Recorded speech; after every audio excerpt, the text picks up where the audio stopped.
Em 1820, um jovem chamado Joseph Smith, que tinha passado por várias igrejas chamadas históricas, disse que uma certa noite ele acorda no seu quarto com um brilho intenso. E ele olha e, pairando no ar, estava um ser angelical, brilhante, emitia uma luz muito forte. Ele falou dizendo que era o anjo Moroni, que tinha sido enviado da parte de Deus para revelar a Joseph Smith placas de ouro escritas em egípcio antigo, em que estavam as últimas profecias dos profetas de Israel, a última revelação de Deus para a humanidade. Revelação essa, inclusive, maior e superior do que a revelação que nós temos no Novo Testamento.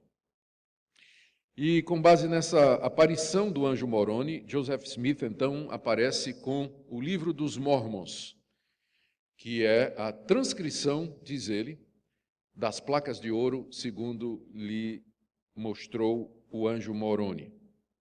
Muitos séculos antes, por volta do século V, um pastor de cabras chamado Mohammed, na procura de uma cabra que tinha se perdido do seu rebanho, entra numa gruta lá na Arábia e lá lhe aparece um anjo, dizendo que vinha da parte de Deus, trazendo uma revelação e trazendo uma mensagem da parte de Deus que não estava nem no judaísmo e nem no cristianismo.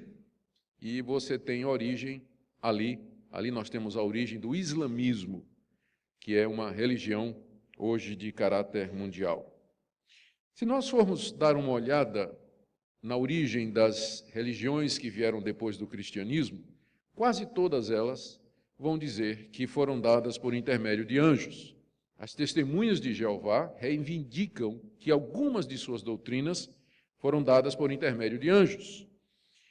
Eu não tive tempo de concluir a minha pesquisa, mas até onde eu fui ver, Ellen White, considerada por alguns adventistas como sendo uma profetisa, ela falava a respeito de um anjo que lhe acompanhava e que lhe revelava algumas das doutrinas que ela chegou a ensinar.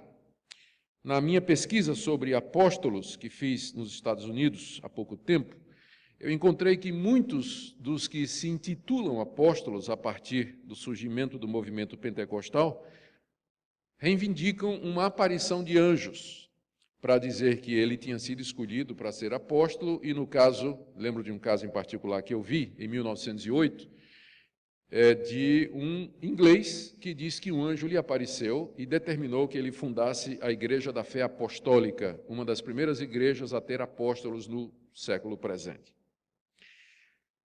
Segundo uma pesquisa recente, mais de 50% dos americanos dizem ter visto um anjo ou ter tido contato com um anjo. Portanto, eu creio que esse assunto de anjo é bastante relevante. E é sobre isso que eu queria falar nesta manhã, a partir do trecho que nós lemos aqui. A passagem é muito rica, tem muita coisa a ser aprendida com ela, mas nessa manhã eu queria focar nessa aparição desse anjo e queria ver o que é que a passagem nos ensina a respeito dos anjos de Deus e fazer uma aplicação para nós, o que é que nós podemos esperar dos anjos nos dias de hoje. Então vamos ver o que é que aprendemos aqui a respeito dos anjos, puxando dessa passagem tópicos que vão nos levar a outras partes das Escrituras. A primeira coisa que fica evidente aqui é que nós estamos lidando aqui com uma raça diferente da raça humana, de seres diferentes de nós e aparentemente bastante superiores a nós. Nós não sabemos a origem desta raça, que é chamada de anjos, e que é mencionada várias vezes no Antigo Testamento e muitas vezes no Novo Testamento. Apesar das centenas de referências aos anjos, de aparições de anjos, todavia não tem uma única passagem que nos diga como eles foram criados ou quando eles foram criados. Nós podemos inferir pelo livro de Provérbios, uma passagem que diz que os anjos cantavam durante a criação, de que eles provavelmente foram criados antes da criação do mundo e antes do homem ter sido criado, Porque quando Adão e Eva são colocados no jardim, logo em seguida aparece um anjo para tentá-los, na forma de uma serpente. Então, é possível que eles foram criados antes da criação do universo material, do universo físico. E eles foram criados, aparentemente, como seres pessoais, como seres individuais. Eles têm nome. Esse anjo se apresenta e diz: eu sou Gabriel. Mais adiante no Novo Testamento, nós lemos a respeito de um outro anjo, esse é chamado de arcanjo, e o nome dele é Miguel. E nós lemos também a respeito de um outro anjo, cujo nome é Satanás. Ou seja, são seres pessoais, não são formas impessoais de energia ou uma luz intensa, mas são... Eu estou relutando usar o termo pessoas, porque a gente associa muito com a pessoa humana, não é? Mas eles são seres pessoais, indivíduos, provavelmente um é diferente do outro, não tem um anjo que seja igual ao outro, como também não tem um ser humano que seja igual ao outro. Pelo texto, nós vemos também que são seres racionais e inteligentes. Gabriel se apresenta, sabe o seu nome, raciocina e dialoga com Zacarias, há uma troca de informações, há uma interação entre eles, portanto, são seres inteligentes e racionais. Aprendemos também que eles são diferentes de nós porque eles são invisíveis. Diz o texto que um anjo apareceu. Essa expressão grega para o verbo para aparecer, traduzido como aparecer, ela geralmente significa a manifestação de alguma coisa que antes dessa manifestação era invisível, estava oculta. Os anjos são seres invisíveis, aparentemente eles não têm corpos, eles são espíritos puros, por assim dizer. Embora pessoais, inteligentes, racionais, eles têm nome, mas eles não têm corpos como nós temos. Todavia, eles têm o poder de se manifestar, porque diz aqui que o anjo apareceu.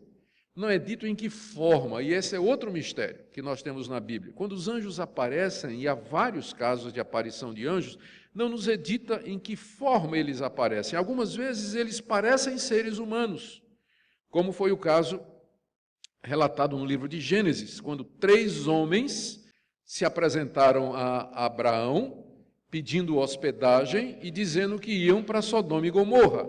Só que eram 3 anjos e um deles é chamado de o anjo do Senhor. Abraão olhou e pensou que eram pessoas.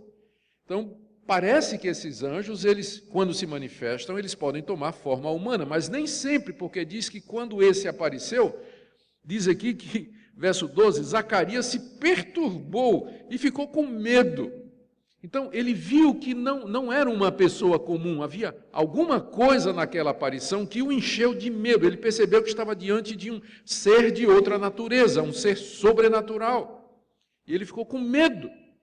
E isso bate com outras aparições de anjos que nós encontramos, em que as pessoas geralmente reagem da mesma maneira, com medo, com temor, a alguma coisa. Eu não sei se é o brilho, não sei se é a aparência.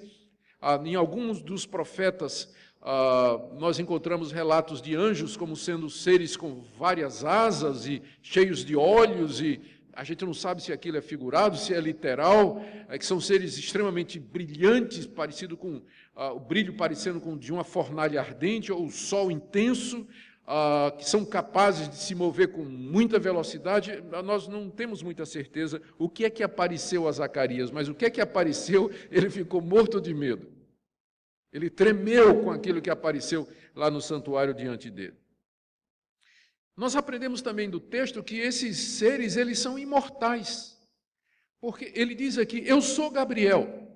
E nós vamos, então, imediatamente ao livro de Daniel, escrito cerca de 500 anos antes, onde aparece um anjo exatamente com o mesmo nome, a Daniel. 2 vezes esse anjo aparece, a Daniel. E ele se chama Gabriel. E se é o mesmo, então ele tinha pelo menos 500 anos de idade quando apareceu a Zacarias, né, esse ser. E eu acredito que ele já existia bem antes de aparecer a Daniel. Nós temos a impressão que esses seres, ao contrário dos seres humanos, eles são imortais. Não é que eles sempre existiram, mas eles foram criados e Deus lhes concedeu a imortalidade. E eles viverão para sempre. Ao contrário de nós, que nós haveremos de um dia morrer. Mas os anjos aparentemente não morrem, eles existem para sempre, foram criados com o dom da imortalidade. Outra coisa que a gente aprende do texto é que eles são mais poderosos do que nós.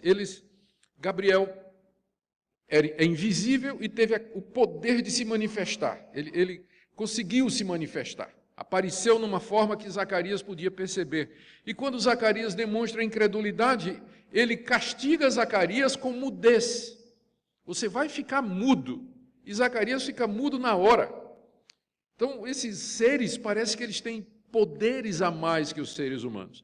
E, na verdade, quando a gente lê o Antigo Testamento, por exemplo, nós lemos de anjos dizimando populações inteiras. Lemos de anjos sendo enviados por Deus para destruir os inimigos de Deus. Lemos de anjos fazendo coisas extraordinárias que o ser humano não pode fazer. E lemos também que eles parecem ter uma espécie de organização, porque quando Gabriel se apresenta, ele diz assim: eu sou Gabriel, que assisto diante de Deus. Assistir quer dizer servir. Eu sou um assistente na presença de Deus. E parece que com isso Gabriel está dizendo assim: você sabe quem é que está falando com você? Eu não sou um anjinho estafeta, não. Eu sou aquele chefe de gabinete que assisto na presença do Altíssimo. Ele me mandou aqui pessoalmente, porque o assunto é tão sério, é tão importante, que ele não mandou um anjo de terceira, quarto escalão. Eu pessoalmente, eu que assisto na presença de Deus, eu vim aqui trazer essa notícia. Porque isso dá a impressão que há uma organização entre os anjos e que é feita em torno da presença de Deus. Há anjos que parecem servir a Deus, estar próximos de Deus, são enviados imediatos de Deus, enquanto que outros servem a outros propósitos, não têm esse privilégio de assistir na presença de Deus, como o anjo Gabriel tinha. Que seres extraordinários, invisíveis, poderosos, imortais, inteligentes, pessoais, e eles estão ao nosso redor, pelo que a Bíblia nos diz. Gabriel deve estar vivo hoje, tanto quanto há 2000 anos atrás, quando apareceu a Zacarias lá no interior do templo. Então, essa é a primeira coisa que o texto nos ensina a respeito dos anjos, que eles são uma raça diferente, são seres pessoais, inteligentes, invisíveis, imortais, poderosos, organizados. Segunda coisa que o texto nos ensina é que eles são mensageiros de Deus, enviados por Deus a serviço da história da salvação. Quando o anjo se apresenta, aliás, quando Lucas introduz a aparição, no verso 11, ele diz assim: eis que lhe apareceu um anjo do Senhor. A expressão anjo do Senhor significa um anjo que pertence ao Senhor ou que foi enviado da parte do Senhor. E mais adiante, quando o próprio anjo se identifica, no verso 19, ele diz: eu sou Gabriel, que assisto diante de Deus e fui enviado para trazer-te essas boas novas. A palavra anjo é uma palavra grega, angelos, que significa literalmente mensageiro. É a tradução da palavra malak no Antigo Testamento, que significa também mensageiro, mensageiro de Deus. E isso já define o papel principal dos anjos. Eles são mensageiros de Deus. Eles são enviados de Deus para trazer mensagens de Deus, comunicações do Altíssimo, assistir ao povo de Deus, intervir em momentos específicos da história da redenção. Foi uma raça que foi criada especificamente para o serviço de Deus, pensando na história da redenção. É claro que os anjos foram criados, em primeiro lugar, para o louvor de Deus, para a glória de Deus. Lemos isso no Antigo Testamento, lemos dos serafins, que dia e noite constantemente adoram a Deus, clamando: Santo, Santo, Santo é o Senhor dos Exércitos. Mas, em geral, eles foram criados em benefício ou para benefício daqueles que haveriam de herdar a salvação dentro do plano eterno de Deus.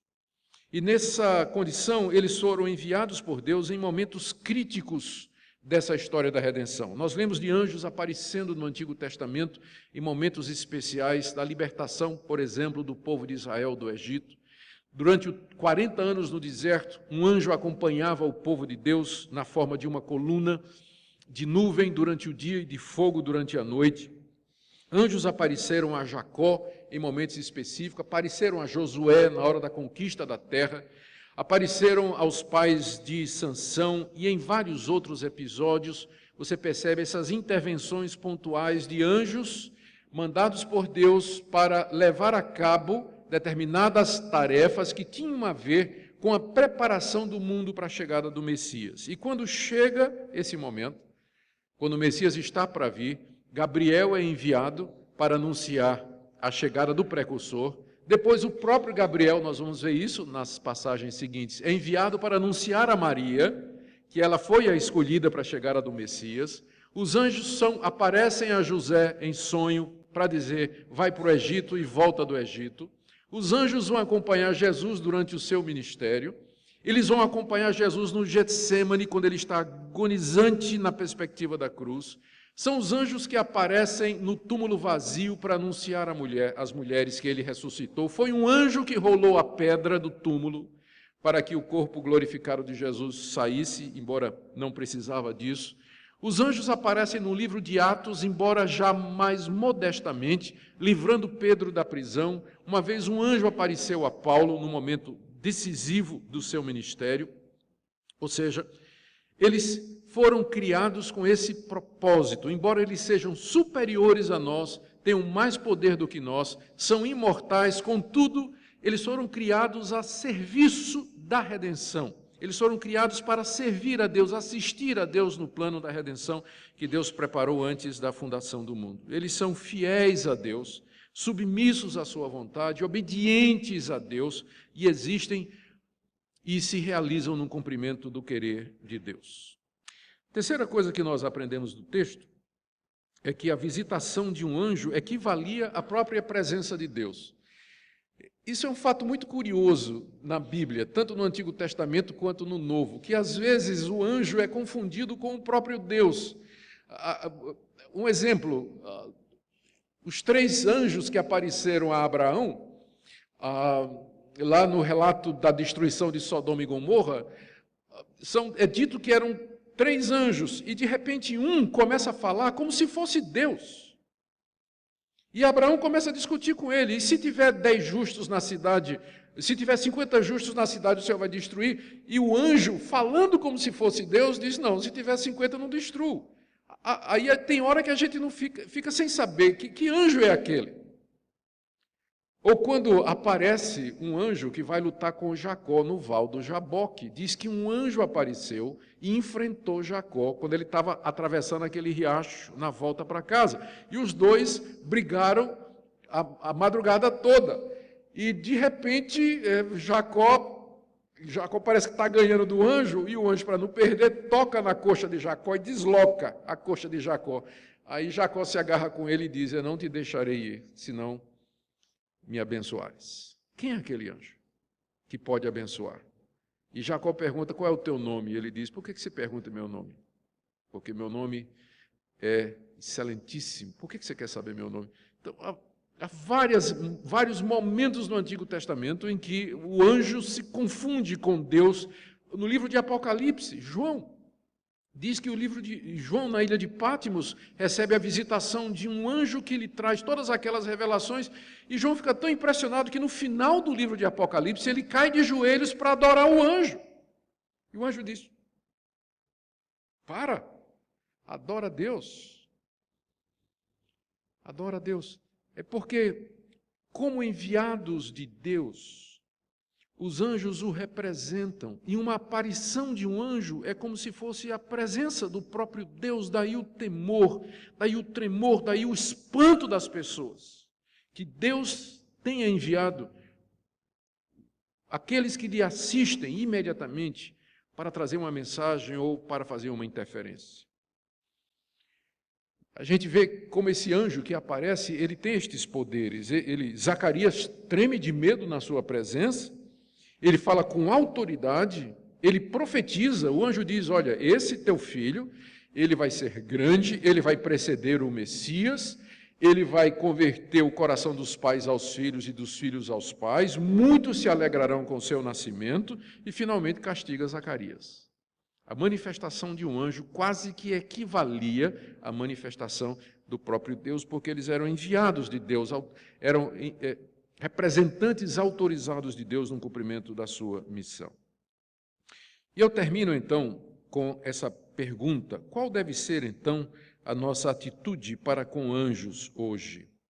Sim, porque, embora os anjos tenham aparecido, tenham sido enviados por Deus para atender a momentos específicos, especiais e únicos da história da redenção, como o nascimento de João Batista, o nascimento de Jesus, o ministério de Jesus, a sua ressurreição, depois o ministério dos apóstolos, são momentos específicos, irrepetíveis, feitos de uma vez para sempre, sobre os quais repousa a redenção da raça humana. Eram momentos específicos, era natural que Deus mandasse anjos para acompanhar aquelas coisas, mas uma vez estas coisas realizadas, uma vez Cristo, que é a maior manifestação de Deus, já ter vindo e ter sido registrado no Novo Testamento, ainda assim, nós entendemos que os anjos, de acordo com Hebreus capítulo 1, verso 14, os anjos ainda continuam a ministrar ao povo de Deus, embora eu pessoalmente não creio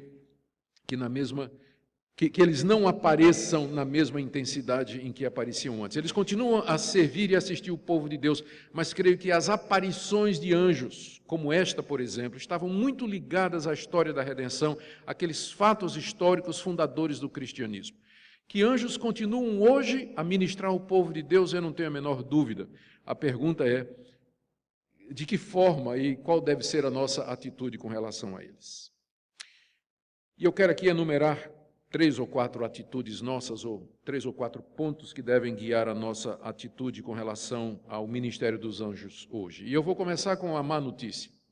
A Bíblia nos ensina que uma parte desses anjos, que foram criados por Deus, debaixo da orientação de um anjo que é chamado na Bíblia de Satanás, que significa adversário, se rebelaram contra Deus e se viraram contra Deus, e especialmente contra a raça humana, e usando os poderes com que foram criados, eles agora procuram espalhar o mal, enganar os seres humanos e separá-los de Deus, e destruí-los completamente. A Bíblia não nos dá muitos detalhes dessa rebelião. Nós temos aqui e acolá na Bíblia algum vislumbre do que é que pode ter acontecido. E quando a gente junta os pedaços, a impressão que nós temos é que esse anjo, talvez um arcanjo, um anjo de grande poder, de grande autoridade dentro daquela hierarquia que nós já mencionamos, um desses anjos usando o seu arbítrio, porque parece que estes seres eles foram criados com arbítrio, com capacidade de escolher entre o bem e o mal.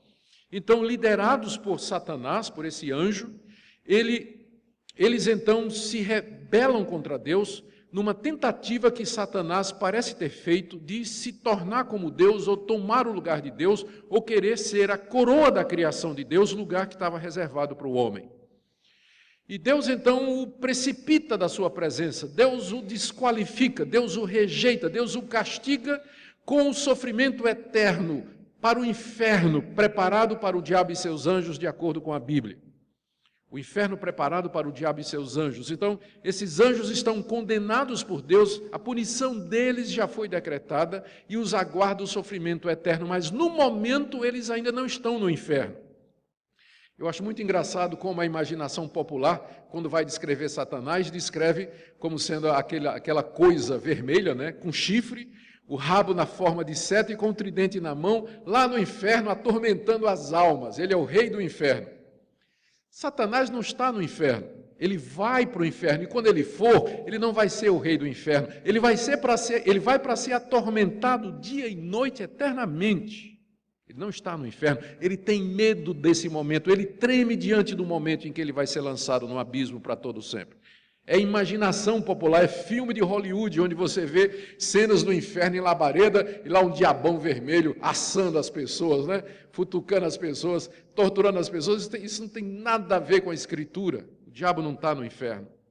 Ele está solto no universo de Deus, por permissão de Deus, dentro dos desígnios insondáveis de um Deus que permite a rebelião da sua criatura, dentro do plano maior que ele concebeu, por motivos que nem sempre são claros para nós. Então, Se um anjo lhe aparecer, a primeira coisa que você vai ter dúvida é do bem ou do mal? Que anjo é esse? De que lado ele vem? Porque são anjos. Na aparência são iguais. No poder eles são iguais. São inteligentes, são imortais, são invisíveis, eles têm o poder de se manifestar. A grande pergunta é, se lhe aparecer um anjo, como é que você sabe se ele é do bem ou do mal? É por isso que no Novo Testamento, a orientação que a Bíblia nos dá é de cautela com a aparição de anjos e desencorajamento de procurar contato com eles. Não há nada no Novo Testamento que nos encoraje a procurar contato com estes seres. Se você quer saber a vontade de Deus, se você quer ouvir a voz de Deus, você vai fazer isso através do mensageiro de Deus, do anjo maior de Deus, Jesus Cristo, que é a manifestação final e maior de Deus, e que está registrado na Escritura. Quer ouvir uma mensagem de Deus? Leia a palavra dele na Bíblia.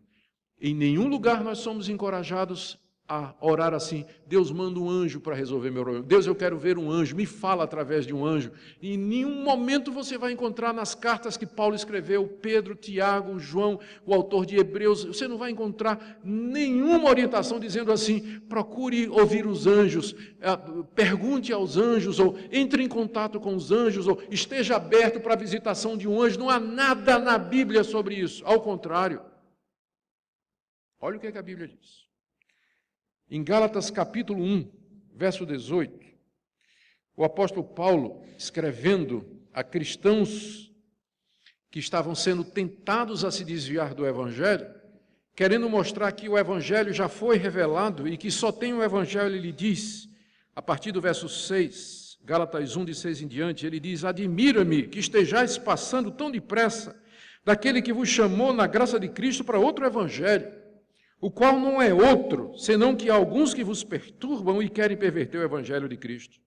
Mas ainda que nós, apóstolos, ou mesmo um anjo vindo do céu, vos pregue Evangelho que vá além do que vos temos pregado, seja anátema. Assim como já dissemos, e agora repito, se alguém vos prega Evangelho que vá além daquele que recebeste, seja anátema. É curioso que Paulo diz aqui, Paulo aventa a possibilidade de que venha um anjo do céu pregar um evangelho diferente. Ele diz, olha, ainda que apareça um anjo vindo do céu, pregando um evangelho que não é esse aqui da Bíblia, seja maldito, esse anjo não é de Deus. Esse anjo não é de Deus.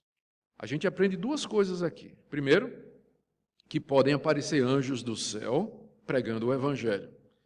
Os mormons dizem isso, os muçulmanos dizem isso, testemunhos de Jeová disseram isso. Milhares de pessoas hoje dizem ter visto anjos que trouxeram mensagens e você vai ver que mensagem é coisa contrária à Escritura. Não tem nada a ver com Bíblia, não tem nada a ver com Cristo, não tem nada a ver com a redenção. É outro Evangelho. E as pessoas ficam impressionadas porque foi um anjo, esquecendo que a Bíblia nos adverte, aqui vem o segundo ponto, de que esses anjos, eles se transfiguram em anjos de Cristo. Na segunda carta que Paulo escreveu aos Coríntios, no capítulo 11, ele está advertindo os coríntios porque estavam recebendo falsos profetas com muita facilidade, sem testar se aqueles profetas eram de fato da parte de Deus. Ao que ele diz no verso 13, 2 de Coríntios, capítulo 11, a partir do verso 13. Os tais são falsos apóstolos, obreiros fraudulentos, transformando-se em apóstolos de Cristo. E não é de admirar, porque o próprio Satanás se transforma em anjo de luz. Aqui nós aprendemos mais uma coisa a respeito desses anjos maus. Eles têm a capacidade de se transformar em anjo de luz. Eles são anjos de trevas, no sentido de que o alvo deles é espalhar as trevas, o desconhecimento de Deus, a ignorância, o erro religioso e a mentira. Mas eles, quando se apresentam, eles não se apresentam com um rótulo na testa dizendo, eu sou do mal, eu sou um demônio, meu nome é Satanás, meu nome é Legião. Eles não se apresentam assim. Eles se apresentam dizendo, eu sou Gabriel. Deus me mandou para trazer uma mensagem para você. Se alegre. É assim que ele vai aparecer. Como um ser bonito, feições maravilhosas, atraentes, um halo de santidade, né? Asas douradas, ou qualquer outra coisa que você olha e diz assim, isso aqui tem que ser de Deus. Você acha que ele vai aparecer como ele é? Satanás se transfigura em anjo de luz. É assim que ele vem iludindo milhões e milhões de pessoas através da história. Pessoas que vão para centro espírita, invocar os mortos, e os mortos aparecem, mas são os mortos? Pessoas que dizem ter visto entes queridos que morreram, fenômenos estranhos. Eu até penso que esse negócio de aparição de disco voador, que ilude as pessoas e leva essas pessoas para o misticismo, às vezes eu me pergunto se não são anjos do mal, Satanás e seus demônios se manifestando para iludir as pessoas. Há tanta manifestação mística, sobrenatural, esotérica, misteriosa, que iludem as pessoas e as levam para longe. Às vezes até me pergunto se os anjos não têm poder de curar. Curas que são feitas em nome de santo, gente que invoca santo isso, santo aquilo, recebe uma cura, se torna idólatra e põe no jornal, agradeço a graça alcançada, quem é que fez aquilo? O anjo, nós vimos aqui que o anjo tem poder de deixar uma pessoa muda. Se tem o poder de deixar uma pessoa muda, será que não pode destrancar também a boca? Ou o ouvido? Ou os olhos? Ou fazer qualquer outra coisa? Não sei. Mas nós estamos lidando com seres poderosos, enganadores, iludem as pessoas, por isso a Bíblia nos adverte. Não procura contar, não há nada na Bíblia sobre isso. Quer ouvir a voz de Deus? Leia a palavra de Deus. Leia a palavra de Deus. Lá em Colossenses, o apóstolo Paulo fala de pessoas que já caíram nas armadilhas desses anjos e se tornaram, inclusive, adoradores. Veja aí, Colossenses 2, verso 16, Paulo escreveu essa carta com o objetivo de corrigir uma heresia que tinha entrado na igreja. E uma parte dessa heresia era ensinar, cultuar os anjos. Colossenses 2, 16 em diante, ninguém, pois, vos julgue por causa de comida, bebida, dia de festa, lua nova, sábados, porque tudo isso tem sido sombra das coisas que há de vir, porém o corpo é de Cristo. Ninguém se faça árbitro contra vós outros, pretextando humildade, culto dos anjos, baseando-se em visões, enfatuado sem motivo algum na sua mente carnal. O que é que estava acontecendo? Um anjo me apareceu, tive visões de anjos que trouxeram a verdade, e os anjos disseram que nós temos que adorá-los e cultuá-los para poder chegar a Deus. Essa é a mentira mais antiga desses anjos maus. Não foi isso que o chefe deles disse a Jesus lá no deserto? Mostrou o mundo todo e disse, tudo isso te darei se prostrado me adorares. Esses anjos querem a veneração humana, querem a obediência humana, querem escravizar os seres humanos, querem afastá-los de Deus, querem ser adorados, por isso eles aparecem, eles fazem sinais, manifestações extraordinárias, sonhos, visões, aparições, tudo que eles podem fazer usando os seus poderes para enganar as pessoas. Por isso que a Escritura nos diz, cuidado, porque ele se transfigura em anjo de luz. Cuidado, ainda que aparecer um anjo ensinando um outro evangelho, o que vale é o que está escrito. Cuidado, cuidado. E eu termino então com essa palavra. Eu não sei qual tem sido a sua experiência, o brasileiro é muito místico. Se a gente fizer uma pesquisa, essa pesquisa nos Estados Unidos, né, que é um país que está caminhando rapidamente para a secularização, diz que 57% dos americanos alegam ter visto um anjo ou ter tido um contato com um anjo. Se fizer essa pesquisa no Brasil, eu acho que vai dar 80%. Sei lá o que é que vai dar. Mas o que dói o coração é você ver no meio evangélico gente dizendo que um anjo apareceu e ensinou uma nova doutrina, ensinou uma nova prática.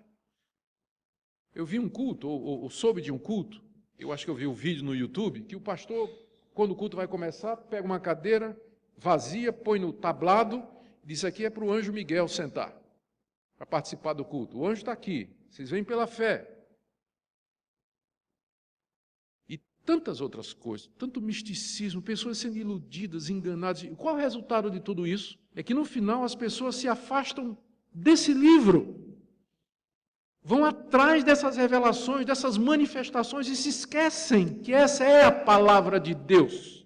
A mensagem de Deus está aqui. Você quer ouvir a Deus? Lê esse livro, estuda esse livro.